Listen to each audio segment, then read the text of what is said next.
चंचल जी करनाल से। राधे राधे। राधे राधे महाराज जी। महाराज जी, मन में एक अजीब सा डर रहता है, अपनों को खोने का बहुत डर लगता है महाराज जी। ऐसे में मृत्यु लोक है, यहाँ ये डर तो सबको लगता है और मरना सबको पड़ेगा। मृत्यु लोक है, पता नहीं किस मिनट किसकी आयु खत्म हो जाए, किस घटना से, किस परिस्थिति से शरीर छूट जाए। तो इसी भय से मुक्त होने के लिए भजन किया जाता है। जो शभीत आवा सरनाई, रखियो ताई प्राण की नाई। भगवान कहते हैं यदि कोई भयभीत होकर मेरी शरण में आ जाए तो जैसे अपने प्राणों से प्यार किया जाता है ऐसे मैं उससे प्यार करूंगा। तो जब हम नाम जप करते हैं, भगवान का आश्रय ले लेते हैं, तो हमारे अंदर ज्ञान जागृत होता है। देखो, मरना है ही नहीं, परिवर्तन होता है। पंचभूत पंचभूतों में मिल जाते हैं और जीवात्मा मन के साथ दूसरे शरीर में चला जाता है। परिवर्तन का नाम मृत्यु यहाँ है। जो मृत्यु है वो परिवर्तन है। हमारा राग है, इसलिए अपने जनों को बिछोह की स्थिति में सोचने मात्र से भय लगता है और वो होगा। इसीलिए चिंता, शोक, भय, दुख, इससे बचने के लिए भगवान की शरण होकर भगवान का नाम जप किया जाए, भगवान की लीला कथा सुनी जाए, भगवान की सेवा की जाए तो मंगल हो सकता है। नहीं, ये तो निश्चित है कि मृत्यु अवश्य होगी, निश्चित होगी। चाहे साधु महात्मा हो, चाहे गृहस्थ हो, बालक हो, जवान हो, बलवान हो, निर्बल हो, कोई हो, मृत्यु सबको। मृत्यु के प्रहार से कोई नहीं बच सकता, मृत्यु सबको मारती है। तो इसलिए भगवान का आश्रय लो, भगवान का नाम जप करो, वही बल देंगे। तो उन्हीं के बल से हम अपने प्रियजनों के बिछोह को सह सकते हैं। ये तो होगा, निश्चित होगा, इसमें कोई संशय नहीं। राम जी जिनके पुत्र थे, उन दशरथ महाराज को पधारना पड़ा। पधारे कि नहीं पधारे? भगवान स्वयं अंतर ध्यान की लीला किए। तो यहाँ मृत्यु लोक है, यहाँ सबको जाना पड़ेगा। उसके लिए कोई जंतुर नहीं बना, कोई हवन नहीं है, कोई आशीष नहीं है कि जाओ तुम मृत्यु रहित हो जाओ। ऐसा नहीं। भीष्म पितामह को मृत्यु विजय का वरदान प्राप्त था, फिर भी उनका शरीर छूटा कि नहीं छूटा? तो यहाँ शरीर छोड़ना ही होता है। अंकुश शर्मा जी। राधे राधे महाराज जी, आपके चरणों में बहुत प्रणाम महाराज जी। महाराज जी, शिव जी का नाम आते ही मेरे मन में बहुत शांति मिलती है, तो मैं ऐसा क्या करूं जो शिव जी का हो जाऊं महाराज जी पूर्ण रूप से? निरंतर नाम जप करो, आदर पूर्वक नाम जप करो। अगर निरंतर और आदर पूर्वक ध्यान सहित नाम जप किया जाए तो वही हमारे ध्यान में बस जाएंगे। जब वही हमारे ध्यान में बस जाएंगे तो हमें अपना और संसार का ध्यान छूट जाएगा। अपना संसार का ध्यान छूटते ही परम आनंद की अनुभूति होगी। वो आनंद जो कभी क्षीण नहीं हो सकता, जो कभी नष्ट नहीं हो सकता, जो कभी परिवर्तन नहीं हो सकता, वो सदैव बढ़ता रहता है, कभी घटता नहीं। जो भगवदानंद है वो सदैव बढ़ता रहता है, घटता नहीं। जो घटे, जो बढ़े, वो प्रीति नहीं, वो आनंद नहीं है, वो मायाकृत आनंद है। आनंद कोश से आनंद है, वो आनंद सिंधु से आनंद नहीं है। तो निरंतर ध्यान पूर्वक आदर सहित नाम जप करो तो परम शांति, परम आनंद की प्राप्ति हो जाएगी। निर्मला यादव जी, दिल्ली से। राधे राधे महाराज जी। महाराज जी, संसार में रिश्ते ज्यादा महत्वपूर्ण हैं या पैसा? क्योंकि समाज में पैसों के लिए न पैसा महत्वपूर्ण है, न रिश्ता महत्वपूर्ण। संसार में महत्वपूर्ण भगवान का भजन। रिश्ता भी मरेगा, पैसा भी छूटेगा, दोनों महत्वपूर्ण है क्या? न रिश्ता टिकाऊ है और न पैसा टिकाऊ है। पति पत्नी में विश्वास नहीं रह गया, पवित्र संबंधों में दरार आ रही है, पवित्र संबंधों में विश्वास जा रहा है। तो अगर भगवान का, अध्यात्म का आश्रय नहीं लिया तो कुछ भी हो सकता है। विश्वास करने योग्य कुछ नहीं है। संबंधों की बात पूछी तो आज हर संबंध खतरे में है। क्योंकि जब पवित्रता नहीं है, तो जहां अध्यात्म नहीं है, जहां भगवान का आश्रय नहीं है, वो बुद्धि कुछ भी कर सकती है। तो ना पैसा महत्वपूर्ण है, न संबंध महत्वपूर्ण है, महत्वपूर्ण है अध्यात्म, भगवान। जब तक भगवान का भजन नहीं करोगे तब तक खूब पैसा होने पर भी शांत नहीं रहोगे, आनंदित नहीं रहोगे, क्योंकि पापाचरण होगा और पापाचरण का फल दुख होगा, उसे भोगना ही पड़ेगा। अवश्य में भोक्तव्यम कृतम कर्म शुभाशुभम। इसलिए भगवान को महत्व दो।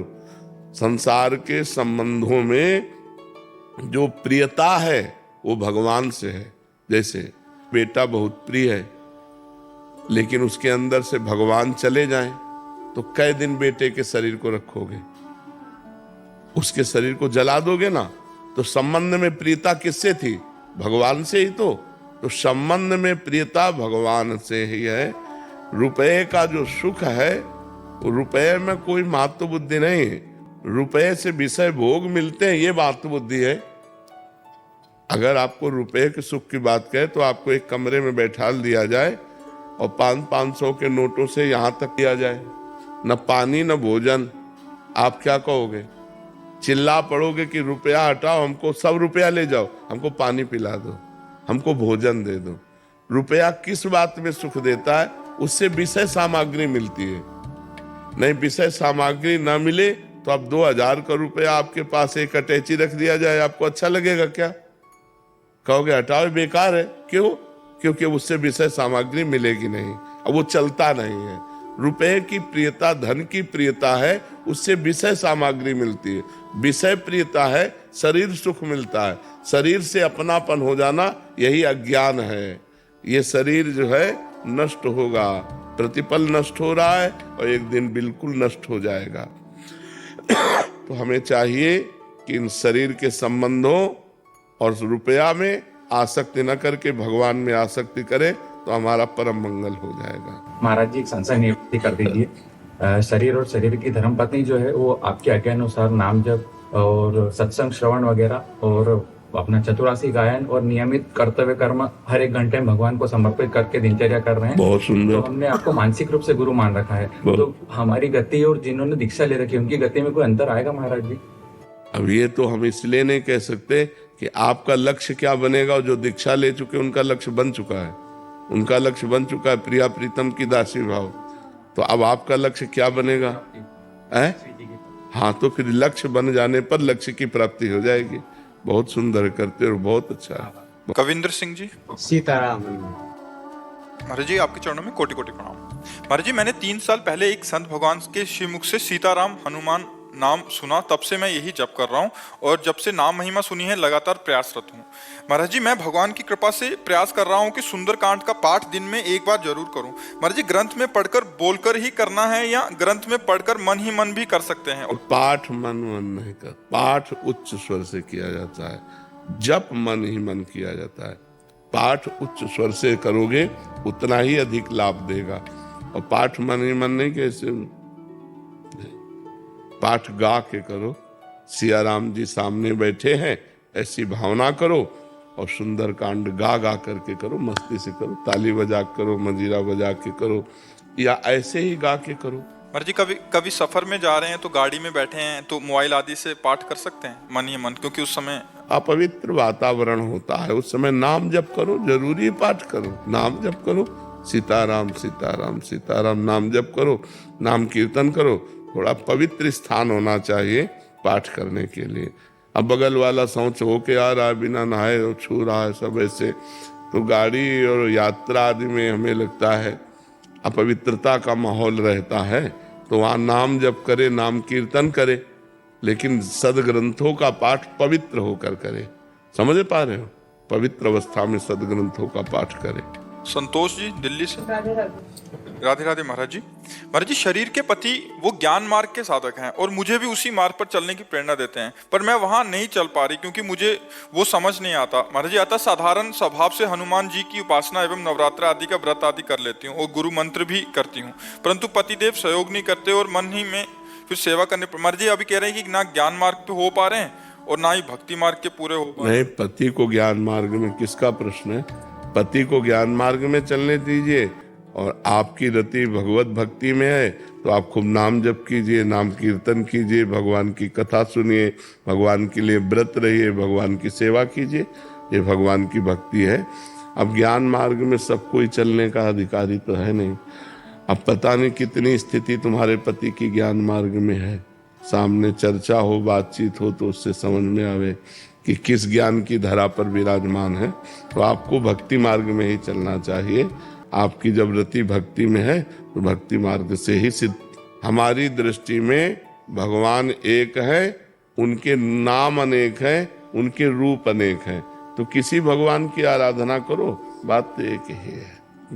अजीत सिंह जी, महाराज जी, मोक्ष कैसे प्राप्त किया जा सकता है? ज्ञान के द्वारा। किसका प्रश्न है? ज्ञान के द्वारा। और ज्ञान प्राप्त करना बहुत कठिन है। लोक परलोक के भोगों से वैराग्य। समझो, पहले एक ही पहला सूत्र है, लोक परलोक के भोगों से वैराग्य। लोक यहाँ के भोगों से। आप देखो स्थिति क्या है, लोक और फिर परलोक के भोगों से वैराग्य। सद असद का विवेक। सत्य क्या है, असत्य क्या है, इसका विवेक। शम, इंद्रियों का निग्रह। दम, मन का निग्रह। श्रद्धा, गुरु शास्त्र पर। और समाधान, चित्त का निरंतर परमात्मा में स्थित करने का अभ्यास। और मुमुक्षुता, मैं मुक्त हो जाऊं, तब जाके ज्ञान मार्ग में चलना होता है। बहुत कठिन है। ज्ञान के पंथ कृपाण के धारा, परत खगेश लगे नहीं बारा। ज्ञान के मार्ग में चलने में, गिरने में देर नहीं लगती। इसमें भगवान का सहारा होता है। भक्ति मार्ग में भगवान का सहारा होता है। अगर हमसे कोई त्रुटि भी हो गई तो भगवान क्षमा कर देते हैं। अगर हम गिरने वाले हैं तो करो सदा तिन कै रखवारी, जिम बालक राखे महतारी। भगवान अपने भक्त की ऐसी रक्षा करते हैं जैसे माँ अपने बच्चे की रक्षा करती। तो कलयुग है, इसमें मोक्ष और कल्याण का सहज मार्ग भगवान की भक्ति है। और भगवान की भक्ति का सहज स्वरूप है, जो मिले भगवान को अर्पित करके खाओ। नाम निरंतर जप करो, जो कर्म करो भगवान को समर्पित कर दो, इसी से काम बन जाएगा। नाम जप से पवित्र हृदय में ज्ञान प्रकट हो जाएगा। कर्म समर्पण से कोई कर्म बंधन नहीं रहेगा। और भगवान का आश्रय लिए, इसलिए अगर धोखा हो गया तो बचा लेंगे, वो अंतिम समय वो कल्याण कर देंगे। भगवान का आश्रय, भगवान का नाम जप, और जितने कर्म कर रहे वो सब भगवान को समर्पित। भगवान के आश्रित का कभी पतन नहीं होता।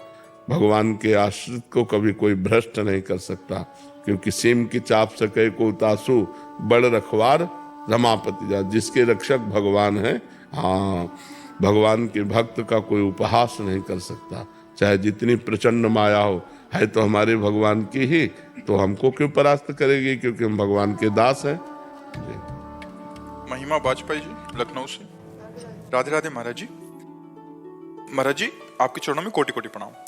महाराज जी, मेरा प्रश्न है कि क्या नवदा भक्ति में पूरी नो भक्ति भक्त के अंदर आने ही भगवत प्राप्ति या निकुंज की सेवा प्राप्त होती है? मतलब नो की नो भक्ति होनी चाहिए अंदर। एक आ जाए तो 9 आ जाएंगे। 9वां एको जिनके होई। अगर एक भी भक्ति आ जाए, श्रवणम कीर्तनम स्मरणम विष्णुपाद सेवनम अर्चनम वंदनम दास्यम शक्य आत्मनिवेदनम, ये 9 प्रकार की भक्ति है। इसमें एक भी भक्ति आ जाए तो 9 अपने आप पूर्ण हो जाएंगे। एक जगह लग तो जाए, श्रवण में लग जाए, कीर्तन में लग जाए, स्मरण में लग जाए, अर्चन बंधन में कहीं भी लग जाए, तो हमारे अंदर नवधा भक्ति पूर्ण आ ही जाएगी। और नवधा भक्ति की पूर्णता है प्रेम लक्षणा भक्ति। श्रवण कथन सुमिरन सेवन चितलावही, अर्चन बंदन अरुदासंतन सख्य और आत्मसमर्पण, ये 9 लक्षण भक्ति बढ़ाई, तब तिन प्रेम लक्षणा पाई। जब प्रेम लक्षणा भक्ति होती तब निकुंज धाम में सेवा आदि की बातें होती हैं। नवधा भक्ति की पूर्णता है प्रेम लक्षणा, प्रेम प्राप्त हो जाना। वो हो ही जाता है जब 9 प्रकार की भक्ति की जाती है। तो एक भी भक्ति शुरू करे, पहले पवित्र आचरण अपवित्र आचरणों का त्याग, और भगवान का नाम सुमिरन, कथा कीर्तन सुमिरन शुरू तो करे तो नवधा पूर्ण रूप से आ जाती है। जी। निजानंद दास जी अयोध्या जी से। श्री सीताराम महाराज जी, आपके चरणों में कोटि कोटि प्रणाम। महाराज जी, मेरे पिताजी एवं मेरा पूरा परिवार राम जी का बचपन से ही उन्हीं के सानिध्य में रहे अयोध्या जी में। पिताजी बहुत अच्छे संत थे और निष्ठापूर्ण रहते थे। महाराज जी कह रहे हैं कि वो इतने साकेत उनका गमन हो गया महाराज जी। फिर कह रहे हैं कि उनका पुत्र होने के बाद भी महाराज जी नाम में रुचि नहीं हो रही, नाम भजन नहीं बन रहा महाराज जी, संसार के विषयों में खूब मन लग रहा है महाराज जी। अगर आपको ऐसा अनुभव होता है कि हमारा चित्त विषयों में जाता है तो उसको बार बार हटा करके नाम में लगाइए, निरंतर नाम जप कीजिए। देखो, नाम जापक के संग का, चाहे वो गुरु का संग हो, चाहे वो पिता का संग हो, चाहे वो माँ का संग हो, नाम जापक के संग का प्रभाव ही है नाम में प्रीति हो जाना। तो हमें तो ऐसा नहीं लगता कि नाम प्रीति से युक्त जनों का संग हो और नाम में प्रीति न हो, ऐसा तो नहीं लगता। पर प्रीति का एक स्वभाव है कि जितना अधिक जपो उतने अधिक भूख लगती है नाम जप की। तो जैसे अब दिन भर नाम जप करते हैं लेकिन उनको असंतुष्टता रहती है, तो वो असंतुष्टता प्रीतिजनक है। पिताजी महाराज जी 6 लाख नाम प्रतिदिन जप करते थे। हाँ, लेकिन उन्हीं का पुत्र होने के बाद से नाम नहीं जप हो रहा। नहीं, नाम जप तो हो ही रहा है, पर नाम जप होते हुए जो तृप्ति नहीं हो रही, ये कृपा का लक्षण है। भजन करते हुए भजन से अतृप्त रहना, रात दिन भजन होने पर भी भजन ऐसा अनुभव आना कि जैसा होना चाहिए वैसा नहीं हो रहा, ये भजनानंदी का लक्षण है। और अगर ये हो जाए कि हमसे भजन हो रहा है तो अहंकार पुष्ट हो रहा है, कहीं न कहीं अहम पुष्ट हो रहा है, तो हमें लग रहा है कृपा तो है ही और भजन भी बन रहा है। ये जो अतृप्ति और असंतुष्टि है यही कृपा का लक्षण है। और हम प्रयासरत रहें, प्रमाद स्थिति में कभी न जाए, कभी हम भगवान के आज्ञा के विरुद्ध आचरण न करें तो हमारा भजन परिपक्व हो जाएगा। अजय चौधरी जी नागपुर से। राधे राधे महाराज। राधे राधे महाराज जी। महाराज जी 2-3 साल से सत्संग के माध्यम से आपसे जुड़ा हूँ महाराज जी। मेरे गुरु महाराज और आपके दिव्य वाणी के संग के प्रभाव से मेरे इष्ट श्री विट्ठल भगवान जी के नाम स्मरण कम से कम 2-3 घंटे एक दिन में हो जाता है महाराज जी। अभ्यास का प्रयत्न है, उठते बैठते खाते पीते नाम स्मरण करें, लेकिन दुर्भाग्यवश अभी तक श्री विट्ठल भगवान पर पूरा भरोसा नहीं। मन आ जाएगा। जैसे जैसे मन निर्मल होता है वैसे वैसे भगवत भरोसा जागृत होता है, फिर अनुभूतियां होने लगती हैं तो विश्वास दृढ़ हो जाता है। जहाँ विश्वास दृढ़ हुआ सब काम बन गया। भगवान पर विश्वास की आवश्यकता है, भगवान पर भरोसे की आवश्यकता है, पर वो तब होगा जब मन निर्मल होगा। तो इसलिए हमें खूब नाम जप पर ध्यान देना चाहिए और किसी भी बात पर ध्यान नहीं देना चाहिए। नाम जप अगर हम ध्यान पूर्वक जप रहे हैं तो सब ठीक हो जाएगा, आगे चलकर सब ठीक हो जाएगा। सोचो, जिन्होंने राम कहने की भी सामर्थ्य खो दी थी असत आचरणों से और मरा मरा कहा, वो सिद्ध ब्रह्म ऋषि हो गए। तो यदि हम राम कृष्ण हरि विट्ठल जपेंगे तो हमको क्यों नहीं भगवान पर दृढ़ विश्वास हो जाए। दृढ़ विश्वास क्या, अपना अस्तित्व ही खो जाता है, अपना अस्तित्व खो जाता है, प्रभु का ही केवल साम्राज्य रहता है। मन कृष्णमय, बुद्धि कृष्णमय, चित्त कृष्णमय। गोपीजन कहते हैं ना, कान भय प्राण में, प्राण भय कान में, ही में न जान परे। कान है कि प्राण है, प्राण श्री कृष्ण बन जाते हैं, मन श्री कृष्ण बन जाते हैं, बुद्धि श्री कृष्ण बन जाते हैं। हमको अधिक प्रयत्नशील रहकर नाम ध्यान पूर्वक जपना चाहिए। अगर हम ध्यान पूर्वक सुनते हुए, लिखते हुए, देखते हुए जपें तो बहुत जल्दी भगवान पर विश्वास हो जाएगा, क्योंकि निर्मल मन भगवान पर विश्वास करता है। मलिन मन में संशय रहता है, तो मन अनंत जन्मों से मलिनता के आचरण करता रहा है, अब वो सहज में निर्मल तो होगा नहीं। तो हम नाम पर ध्यान दें, खूब अधिक से अधिक नाम जप करें जी।